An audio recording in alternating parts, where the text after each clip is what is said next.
by DNK, Steim, and Sonic X. And we're happy that you will come here. And we're happy that Douglas Kahn is here to do a listening session. So Douglas Kahn is a professor of the National Institute for Experimental Arts at the University of New South Wales in Sydney. And apart from that, well, he's a professor of media innovation, actually. But he's first and foremost an author well known for writing on sound arts and radio art. So he edited this book that some of you might know, Wireless Imagination, from 1992. He's, of course, probably known by some of you for writing a history of the sound in the arts. And if you haven't read it, please do. And more recent, or actually just came out a couple of weeks ago, Source, Music of the Avant-Garde, 1966-1973, which is an anthology which collects a good part of the material which was brought out in California by a small magazine called Source, for which basically the whole experimental scene there wrote. So you'll find in here people, well, just all the stuff of Elvin Lucier, Max Neuhaus, Paulino Oliveiros, you name them. So that's a very nice book as well. He's now busy with, already for about 10 years, as a research on electromagnetism in the arts. And tonight will be about that as well. And there's a book forthcoming on that. Apart from that, there's also a book forthcoming they edited together with Hannah Higgins, Fluxkit, called Mainframe Experimentalism, about really the early art, or the art really made with the first computers. And and that's a bit more the unofficial biography. He studied with Elvin Lucier, he hung out with George Lewis on the University of California, and sort of all the people that were around then. I think he actually was like collecting the Source stuff as well in that time. And he had a little underground hit in 1981. I think it was called Reagan Speaks to Himself. When I was 6 years old. A very long time ago. And he wrote a couple of Hörspiele, radio play, sound art stuff for radio. For tonight, we're going to play it by ear, basically. And I will want to keep it informal, so it's going to be lots of examples. And yesterday at the Stedelijk, there was also did a lecture, and after 1 hour, it was sort of halfway through to what he actually wanted to say. And so maybe we'll go on 3 hours tonight. We don't know, maybe just 1 hour. So let's play by ear and see how long you're interested in hearing more stuff coming, and see how quickly we go through everything. We haven't discussed actually having a break, but we'll just see. Let's play it by ear also in that respect. So, Douglas Kahn, please.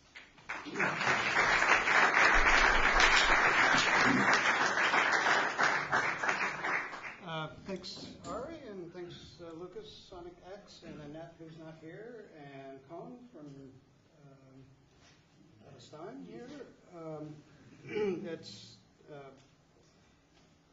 I'm going to be talking about a couple works based in 1966, but I'm going to be talking all around them. The two works are, it's not a well-known piece. In fact, he withdrew it and did another version using natural radio, very low frequency waves called Spherics in 1981, but Whistler's was the piece that he started off the whole idea with. And the other piece is by Carl Birger Blomdahl, Altusonans, Swedish composer. Is the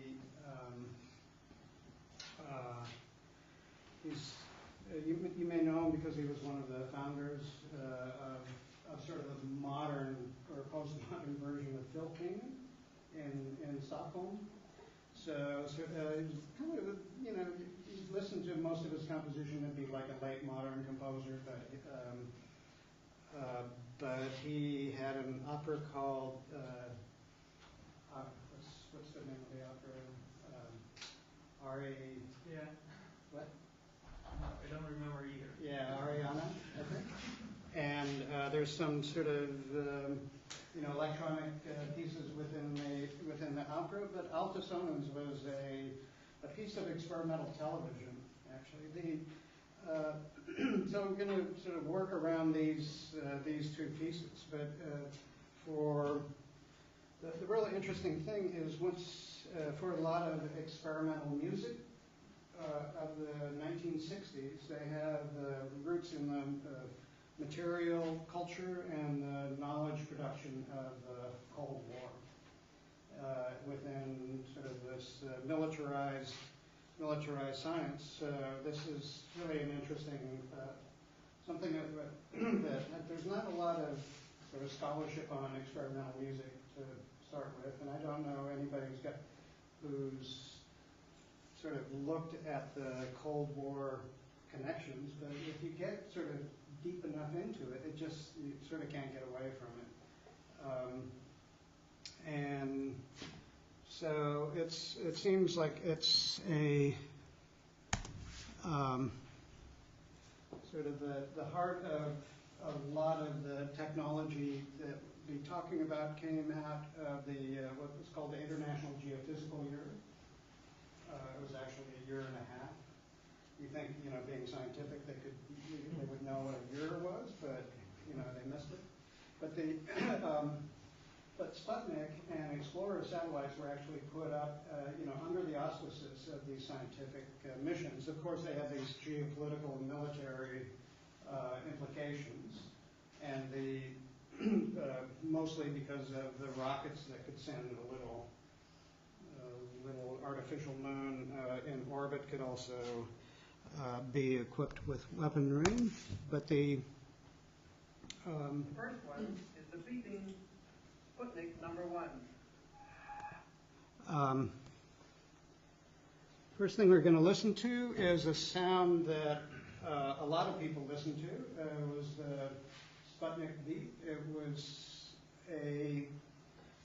people not only, they made it shiny, but they also installed a radio transmitter in it purposefully at a bandwidth that the amateur radio operators listen at. And so you hear a lot about people going out at night and watching this little satellite go across the sky. At the same time, there were people all around listening to it. And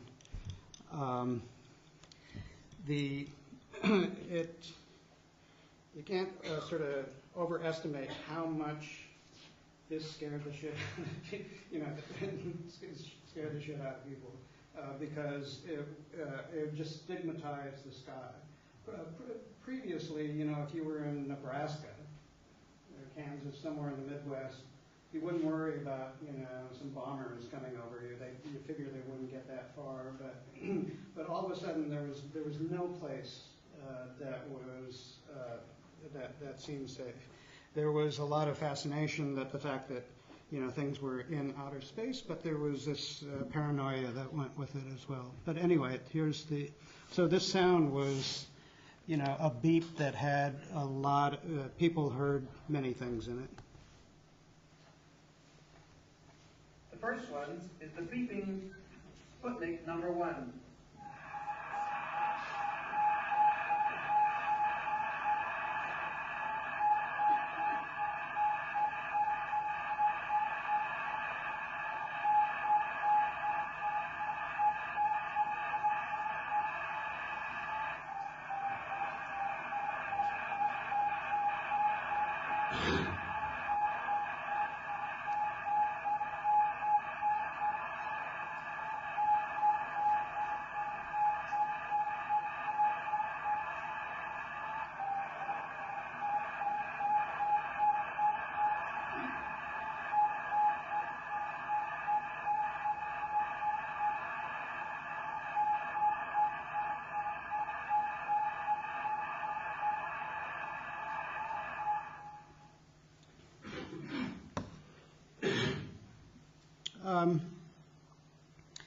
You know, there was some fading in there. The next thing we're going to listen to is the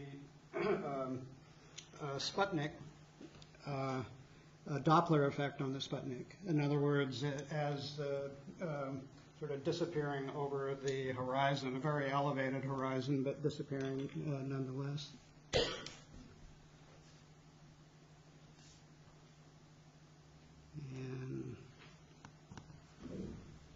And the next one is a recording of the Doppler effect for Sputnik number 1, recorded at 7:39 p.m. Eastern Daylight Saving Time, October 21st, 1958.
so you got to, not only were people hearing this, these geopolitical sounds, they were also hearing geophysical sounds. You know, when you hear, when they were listening to it, they're going to know that it's operating at this geophysical level. This arc, that the Doppler was related to this arc of the Earth. Earth magnitude. The book that I'm writing, or that I'm finishing right now, in part has to do with ideas of hearing and otherwise sensing Earth magnitude within a sound, and this idea will become important with Alvin Lucier's work. The other thing is that you got to figure that these radio amateurs are also listening to these sounds aesthetically.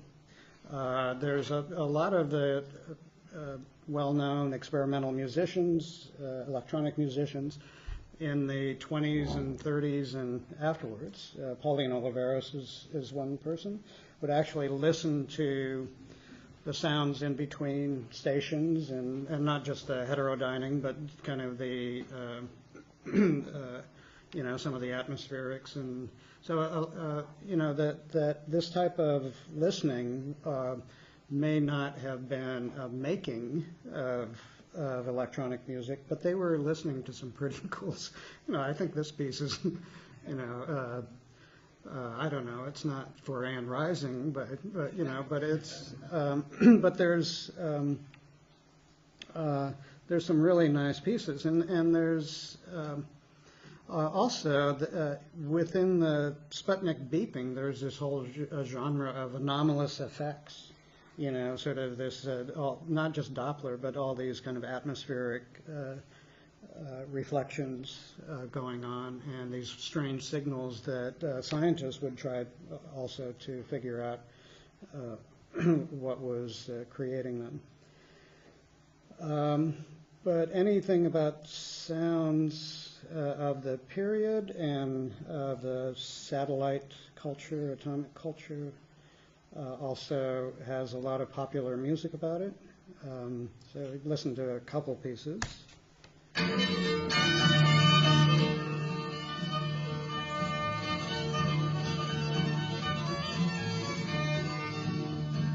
Bugs and mugs flying through the air. Bugs and mugs flying everywhere. They're so ironic. Are they atomic? Those funny missiles have got me scared.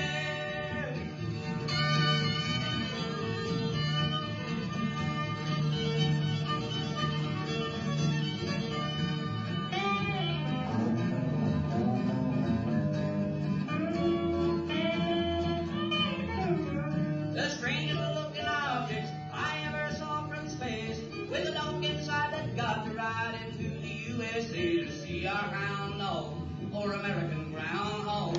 That Russian canine can't stand the pace. Budniks and mudniks flying through the air.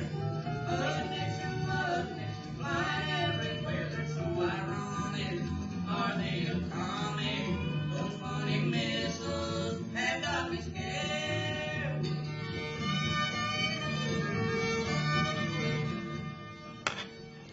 So yeah, the Russians sent up a dog before, before the U.S. sent up the Explorer, but the dog's heartbeat was monitored as well, so you could listen in and hear the dog's heartbeat. This is a recording of the dog's heartbeat that was. There was a auroral activity, so there was some interference. So they had to cut the dog's heartbeat out of the. They should have left it. They didn't. They shouldn't have messed with it. But this is so. This is the sound of the dog's heartbeat, plucked from Aurora Borealis and sort of then cut and paste into somewhat regular rhythm. Next is the heartbeat of Micah, the dog, in Sputnik number 2, recorded on November 6, 1957. Fading was quite severe that night on account of Aurora Borealis display, so we have taken 10 good clear heartbeats, repeated it several times, and spliced them together. The splicing is not perfect so that the break in rhythm is obvious.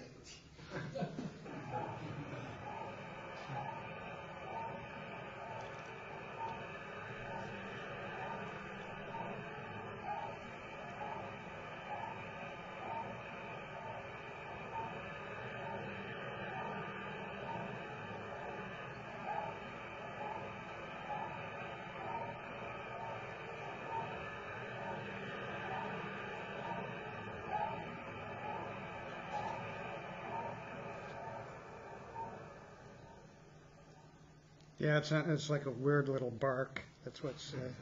But those are the Leica cigarettes that you could buy at the time. Okay, here's another song.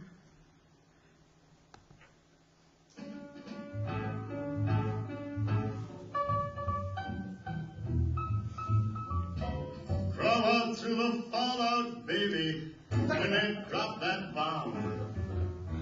Crawl out through the fallout with the greatest of aplomb. When your white cloud's getting higher, hurry, don't delay. I'll hold you close and kiss those radiation burns away. Crawl out through the fallout, baby, to my loving arms, through the rain of strontium-90. Think about your hero when you're at ground zero, and crawl up through the fall back to me. Crawl up through the fallout, baby, you know what I mean. Crawl out through the fallout, 'cause they said this bomb was clean. If you cannot find the way, just listen for my song. I'll love you all your life, although that may not be too long.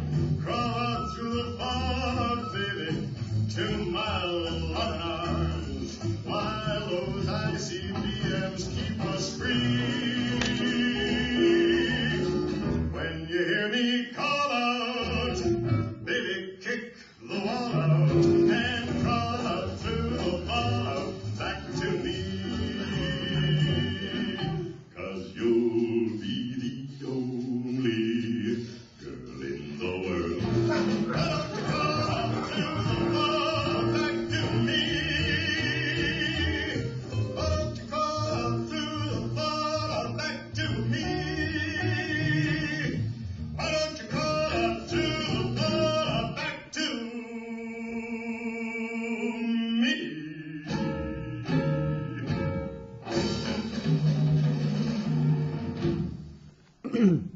Yeah, that was Sheldon Allman from 1960. Lots of good black humor at the time. This is one of my favorite photos, you know, H-bomber tornado. This, again, this is like a Midwest. Both these things are Midwest. All of a sudden there was sort of no place safe in the U.S. There was, you know, there's the fire and brimstone, you know. The sky had always been kind of stigmatized for fundamental Christians, but but now there was, you know, some reality to it. So this is Explorer 1959. This is one of the first images of the non-balloon, non-high altitude balloon images. It was, I think, it was satellite telnets to download this information. So so in a way, the knowledge of this sort of Earth magnitude at the geophysical scale was known, you know, sort of previous through sound before it was known through sort of visual means, and that's actually true with sound, or at least acoustics. And you know, people think that the idea that the radio Marconi's S, the letter S going across the Atlantic, had something to do with global communication. And of course it did. That was 1901. In 1889, there was a seismologist in Potsdam that understood that the signals he was receiving were from an earthquake in Tokyo. So there's, if you sort of have a broader notion of signals on the level of the Earth, then you see that acoustics and sound, there's this interesting relationship of sounds and signals. So let's get into Carl Berger Blomdahl. Aniara, that's the name of his opera, but we're going to There's a LP with Bengt Emil Jonsson and Carl Berger Blomdahl, and that has the altisonans on it. He was, Blomdahl was this sort of major, anybody from Sweden here? Yeah, what do you know of Blomdahl? He's as far as like a public figure?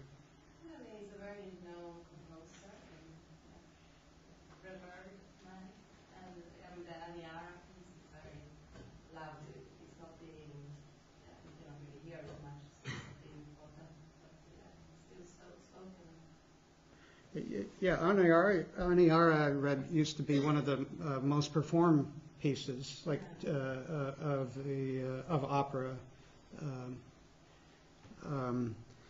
But he was, he was like a public intellectual. He was a major figure. He was head of the music, not just the music studio for the Swedish Broadcast Corporation, the national broadcaster. When he sort of steered some of the resources to more experimental. He was not known as an experimentalist, but he ran into this physicist, I think down in the Mediterranean, a physicist named Ludwig Liska, and who said, he just started talking. He said, you should listen to these sounds of telemetry and natural radio. They sort of sound like birds. And so he did this. Let's get out of here.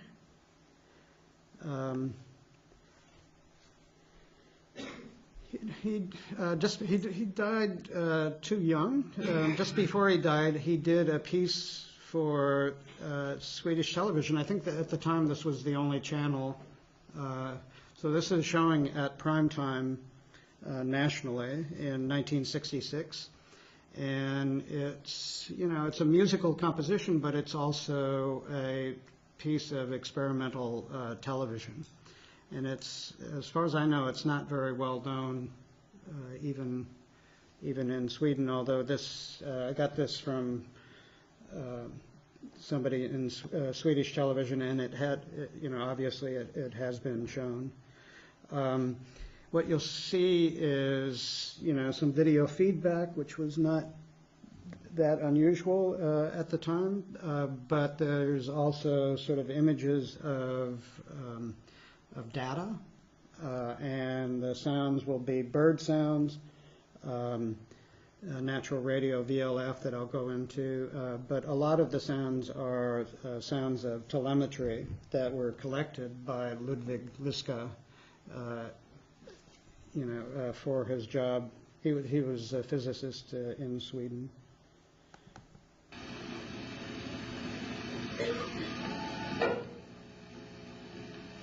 Oh, no, that's not it.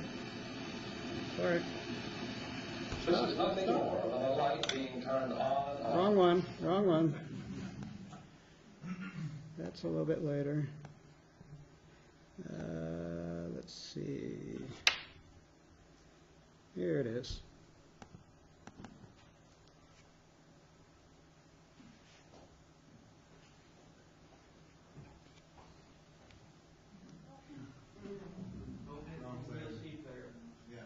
Say what? VLC player. Okay, yeah.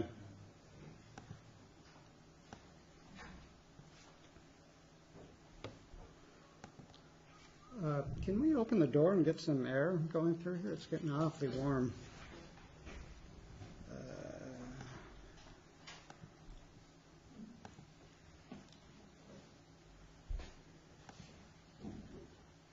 Och kan på sitt sätt sägas miniDV-konst. Programmet visas i svartvitt.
that's 1966.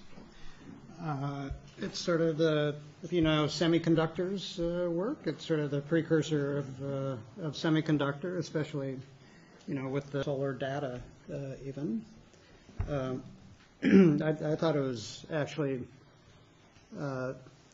pretty inspired to have this connection between video feedback and solar flares and in this bird, relating to the relating bird sounds to often satellites were called birds, but relating it to the telemetry sounds and naturally occurring atmospheric sounds. And but yeah, it's pretty amazing for being kind of a late modernist composer to uncork something like that, and pretty amazing, I think, to have it on national television. I'm not sure it would, but I don't know if it was shown in wintertime in Sweden, people would be flocking to it, just to have some image of the sun on the tube. It's okay showing, the poor image quality here because, I guess the television screen would have been, a big one would have been about like that anyway. But yeah, just I think a pretty impressive piece. Okay, let's get back to it. Any questions? Any comments? Yeah. I mean, really simple, like, is this seen as a compositionally motivated piece, or it's about television, the development of television? Where's it kind of come from? Well, yeah, I mean, that's, where's it come from with him? Because it was, except for these sort of kind of electronic concrete the patches of the of Aniara, you listen to the rest of Aniara and maybe if you're sitting here in Steim, you might sort of, glaze over, and a lot of, pretty conservative late modernist composer, but he had access because of his position within the national broadcaster. He had access to, studio. You would had to do video feedback and that type of keying. You had to have access to a major studio at the time. So it was not, this is not a Sony Portapack video art going on. So studio stuff, yeah. Does it say it was affiliated at the EMS? It's the known electromusical institute in Stockholm. Lisko was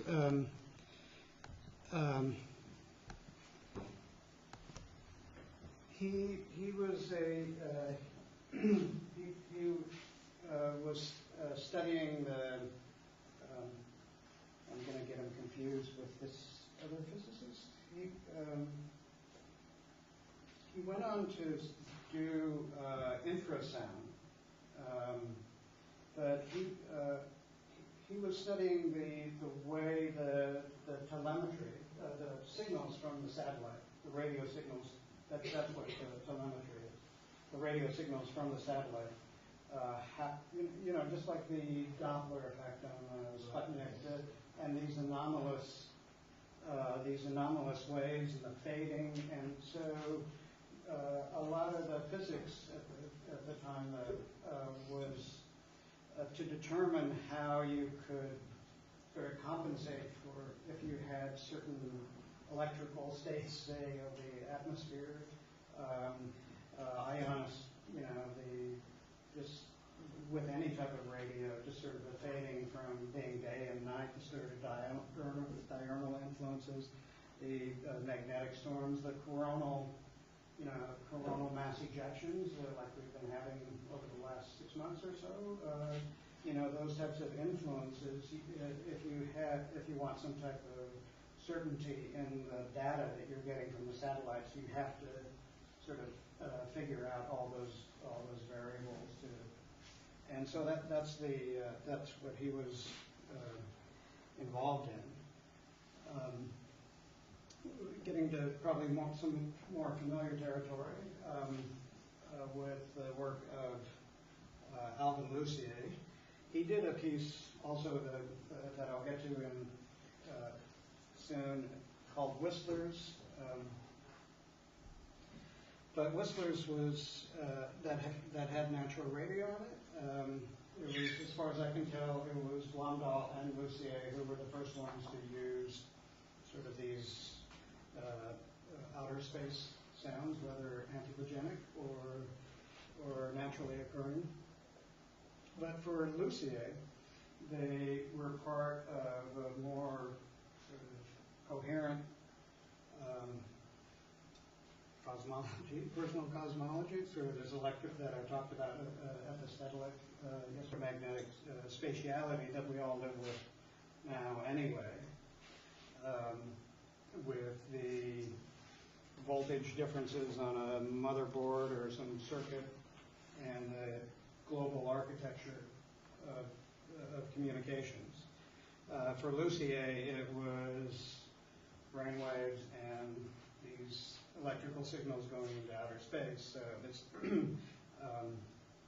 and he knew these as what he called natural electromagnetic sounds. This is him in the electronic music studio in Brandeis. This is actually interesting because Brandeis University, people know maybe Alvin Lucier teaching at Wesleyan. He essentially, Brandeis is a university in the United States that spits out academic composers, sort of the perspectives of new music. Brandeis, as opposed to sort of Source magazine, that would be Lucy, so kind of there's a real tension between academic modern music and experimental music. So he was, the electronic music studio, Brandeis, really was founded by like a librarian. It was in the basement of the library. It didn't have anything to do with the music department. When he did his performance of the Music for Solo Performer, the Brainwave piece, it was at the Art Museum, the Rose Art Museum, because it's sort of the music department wasn't interested in. He was teaching in the music department, but there's I think there's lots of stories about this, but this. This still goes on in the United States where there's, for experimental music, it's not just a sort of, antagonism between kind of this modern, it's an active antagonism that people put effort into being antagonists. It's of course the sort of the academic side that has the power on it. But anyway, Alvin got the idea, just like Carl Berger Blondal. It was a science. There was a physicist that gave Alvin the idea to do a brainwave piece. Alvin had been involved in experimental music, sort of as a choral conductor and performing. But this was through the first half of the '60s. But he didn't feel like he had anything to contribute as a composer. He was a composer, but he was sort of doing, kind of Stravinsky-esque, like a lot of people at the time. But he really didn't think that and so he was at a total loss for an idea. And he thought he was too late. We know him now as, 300 pieces later as being, really prolific. This gives a lot of people hope that he thought he was just too late and didn't have any ideas. So this Edmund Dewan, who I was lucky to interview for quite a while, just before he died. He was a a very competent organ player. Would do sort of early 20th century French composers. Huge, I guess, huge organ took up half their living room. One of Dewan's sons makes Dewanatronics. It makes sort of electronic music, these quirky electronic music instruments. But anyway, so he was Air Force Cambridge Research Lab. This is the Cold War connection, militarized military science. There was some money around to do research about stroboscopic effects from helicopter blades, flicker effect, Tony Conrad territory. Edmund said he was not doing flicker, but he was studying sort of energy spectra in brainwaves. But just when you get sort of in sort of sympathetic resonance for certain people, like epileptics, not being able to go in strobe light. So they found that the Air Force was really interested in not having their pilots go into seizure while they were, flying a helicopter. So they just threw lots of money at it, and some of it went off into what he was doing. He was a student, not a student, but a good friend of Norbert Wiener, and he devised a system for brainwave control. All the brainwave control, even the gain systems now, have to go through his patent. He was the first cab off the rank for brainwave control, and it was the alpha.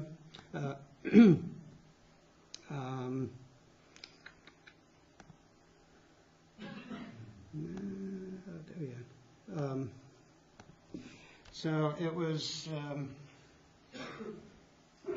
what the control and what music for solo performer is you just sort of relax and go into an alpha state that is detected, and that sort of going in and out of alpha state becomes sort of a switching, really simple switching mechanism. And the nice thing about it, sort of the musical thing about it, is that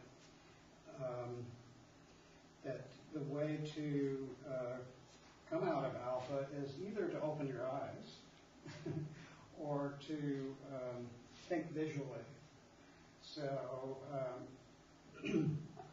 there's sort of an anti-retinal aspect of brainwave control. Och kan på sitt sätt sägas No.